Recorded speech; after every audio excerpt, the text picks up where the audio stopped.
Salut les gars, ça bouge? Au milieu d'un embouteillage, Émile et son père, François, se disputent parce qu'Émile ne voulait pas venir, et ils sont en retard à cause de lui.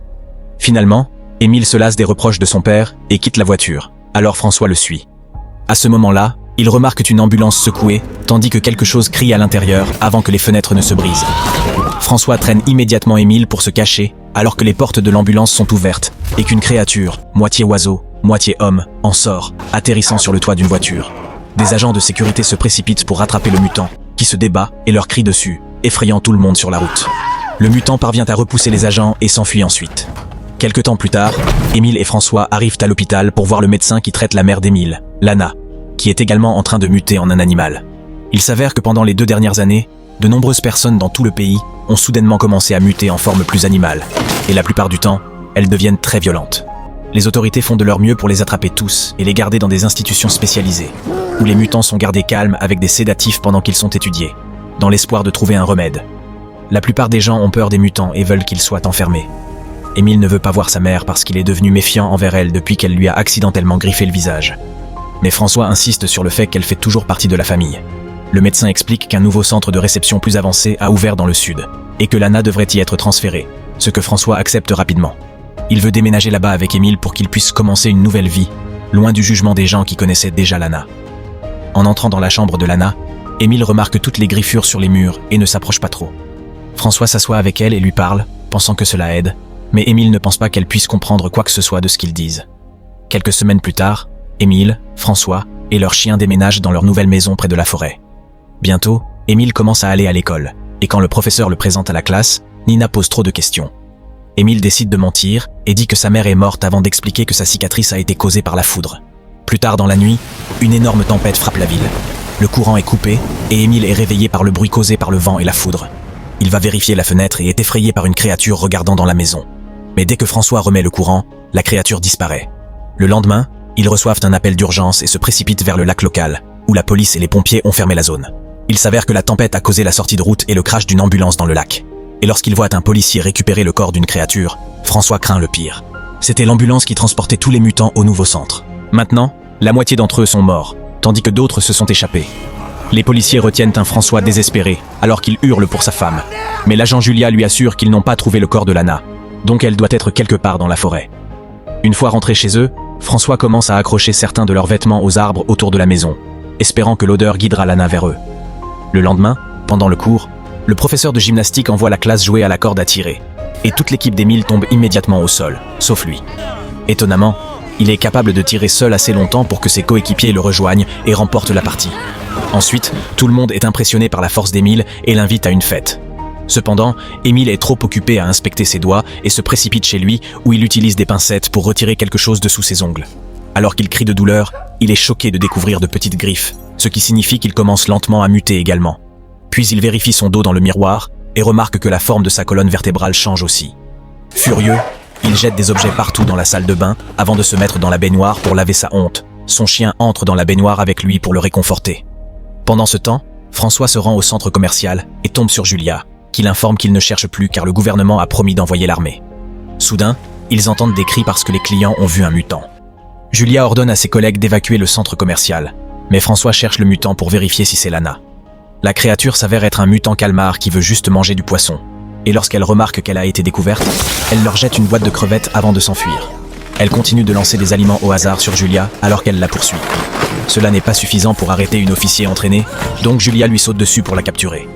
François regarde sous un présentoir d'épicerie et trouve un autre mutant terriblement effrayé, mais il décide de ne pas le dire aux policiers. Le vendredi suivant, Émile va à la fête et s'amuse beaucoup. Ses camarades admirent les épées apportées par un garçon qui fera une présentation au prochain festival de la Saint-Jean. Soudain, l'alcool commence à rendre Émile malade et il tombe de son siège. Nina lui donne des médicaments et Émile ne peut s'empêcher de lécher sa main pour les prendre, ce qui effraie les autres. Honteux et embarrassé, Émile s'échappe à travers la forêt, entendant les bruits faits par d'autres mutants. Le lendemain matin, Émile se réveille près du lac lorsqu'il entend le bruit d'un bateau à moteur qui passe. Il trouve du sang dans sa bouche et le crache immédiatement avant de partir, voyant des graffitis anti-mutants sur le chemin du retour. Chez lui, il se précipite dans la salle de bain et vomit une plume, ce qui lui fait réaliser qu'il a mangé un oiseau la nuit dernière. Ensuite, François et Émile ignorent les barrières laissées par les policiers et vont dans la forêt pour chercher Lana. Émile demande à son père comment il s'est senti lorsque Lana a commencé à changer. et François explique qu'il n'a jamais eu peur. Elle était toujours sa femme, juste un peu différente. Quand la nuit tombe, il continue à la recherche en voiture, en criant par les fenêtres tout en jouant la chanson préférée de Lana à plein volume. Ils finissent par passer la nuit dans la voiture, et, au matin, Émile remarque que ses ongles changent à nouveau. Soudain, son chien s'enfuit, et Émile le suit, pour découvrir un enfant caméléon sur un arbre. À ce moment-là, l'homme-oiseau du début attaque Émile au sol et commence à le frapper avec ses ailes tandis que ses griffes blessent son épaule, la faisant saigner. Cependant, l'homme se fige en regardant dans les yeux d'Émile et réalise qu'il est aussi un mutant. Les cris d'Émile font courir François vers son fils, le prenant par le bras tout en demandant à l'homme-oiseau de rester à l'écart. Une fois de retour dans la voiture, François annonce qu'ils vont à l'hôpital, mais Émile refuse car ils découvriront la vérité. Leur altercation les fait presque entrer en collision avec un cheval, mais François arrête la voiture juste à temps, et il remarque qu'ils sont arrivés à l'école d'équitation. Les policiers sont présents, et Julia explique qu'un mutant a attaqué les chevaux, alors François en profite pour demander une faveur.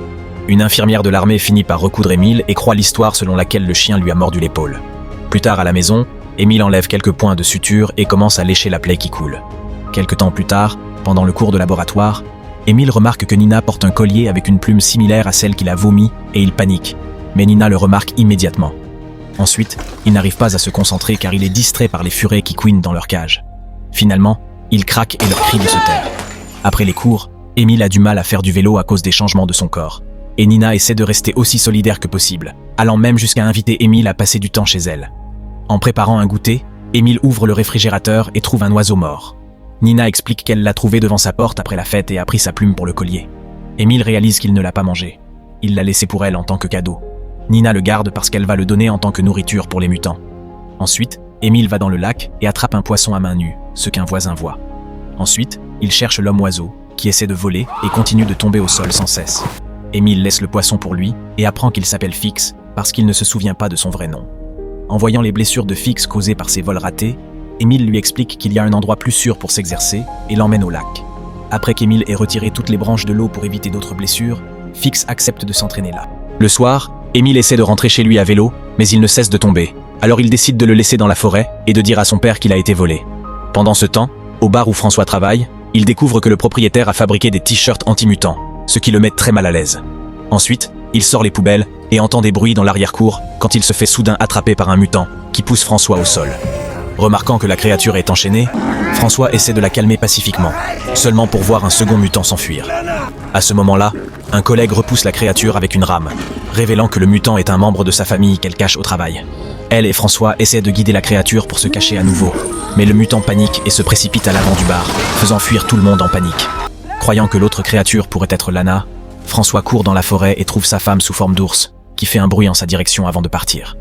Plus tard, pendant le déjeuner à l'école, Émile sent quelque chose dans sa bouche et crache soudain une dent. Les autres sont dégoûtés, alors il fait semblant que c'était une dent de lait. L'après-midi, il rend visite à Fix, qui ne cesse de tomber dans l'eau en essayant d'apprendre à voler. Quand Fix fait une pause, Émile regarde ses blessures et retire le bandage sur son visage, découvrant que les médecins ont fait un terrible travail chirurgical pour enlever le bec en croissance. Le soir, Julia accompagne François dans la forêt pour l'aider à chercher Lana, et ils doivent se cacher chaque fois qu'ils voient passer une voiture de police. Finalement, ils ne trouvent aucune créature, mais François est choqué de trouver le vélo d'Émile en rentrant à la maison. François remarque que l'évier de la salle de bain est bouché, alors il retire le tuyau pour le vider. À l'intérieur, il trouve une grande quantité de cheveux et des griffes, ce qui lui fait enfin comprendre qu'Émile est aussi en train de changer. Quand Émile rentre à la maison, François lui montre les griffes et le vélo, mais Émile nie tout. François a verrouillé la maison et refuse de le laisser entrer jusqu'à ce qu'il avoue, alors Émile essaie de s'enfuir. Un François désespéré court après lui et le plaque au sol, serrant Émile dans ses bras alors qu'il s'effondre en larmes. Le lendemain matin, Émile mange directement dans son assiette au lieu d'utiliser une fourchette, mais François reste solidaire. Il partage aussi une partie des médicaments de Lana afin qu'Émile puisse contrôler ses impulsions pendant qu'il est en classe. Ensuite, François vérifie la bouche d'Émile et confirme que les crocs sont à l'arrière pour l'instant, donc les autres ne les verront pas. Il rappelle à son fils de se couper les ongles tous les jours et lui met du coton dans les oreilles avant de les couvrir de cheveux. De cette façon, son audition améliorée ne sera pas submergée par les bruits. Enfin, François montre à Émile comment utiliser une crème dépilatoire sur son corps. Plus tard dans la journée, Émile discute avec Nina au téléphone, tout en se promenant à l'extérieur de la maison. Il demande à Nina de crier. Lorsqu'elle le fait, il est ravi de découvrir qu'il peut l'entendre de très loin. Le lendemain, Émile rend visite à Fix et découvre qu'il ne peut plus parler. Il ne fait que des sons d'oiseaux. Après qu'Émile l'ait embrassé, Fix grimpe à un arbre et saute ensuite, révélant qu'il est enfin capable de voler et qu'il adore le faire. Ensuite, Émile se rend au festival où son père travaille. François est furieux de le voir parce qu'Émile devrait se cacher, et une dispute s'ensuit qui dégénère rapidement en agression physique. Émile grogne en mordant son père à l'épaule et ne le lâche que lorsque François le menace avec des ciseaux. Bouleversé et confus, Émile s'éloigne et tombe sur Nina, qui l'invite à se promener dans les champs de maïs.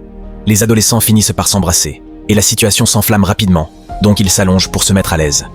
Lorsqu'Émile enlève sa chemise, Nina découvre les poils et la colonne vertébrale modifiée, mais elle dit qu'elle le savait déjà et continue quand même. Ensuite, ils retournent au festival, et Émile va aux toilettes, où il est acculé par un camarade de classe qui les a vus, lui et Nina, dans le champ. Le garçon fait un bruit avec une petite machine que seuls les animaux sont censés entendre, ce qui blesse immédiatement les oreilles d'Émile. Effrayé, Émile attaque le garçon, laissant des marques de griffes sur son visage. Émile s'enfuit immédiatement pour se cacher dans le champ tandis que le garçon alerte tous les habitants, les poussant à prendre leurs armes et à appeler la police. Bientôt, un chien le trouve, mais Émile le fait fuir avec un aboiement. En voyant le chien courir, 2 hommes tirent dans cette direction, et l'alarme retentit. Émile court aussi vite qu'il peut alors qu'une foule de personnes le poursuit. Et lorsqu'un homme est sur le point de lui tirer dessus, Fix vole et le pousse, le tuant avec ses griffes. Ensuite, Fix vole dans la forêt afin qu'Émile puisse le suivre. Une voiture de police les poursuit également, et Émile traverse le lac pour les arrêter. Mais les hommes frustrés tirent depuis l'autre côté de l'eau et blessent malheureusement Fix. Émile se précipite immédiatement auprès de son ami et pleure alors que Fix meurt dans ses bras.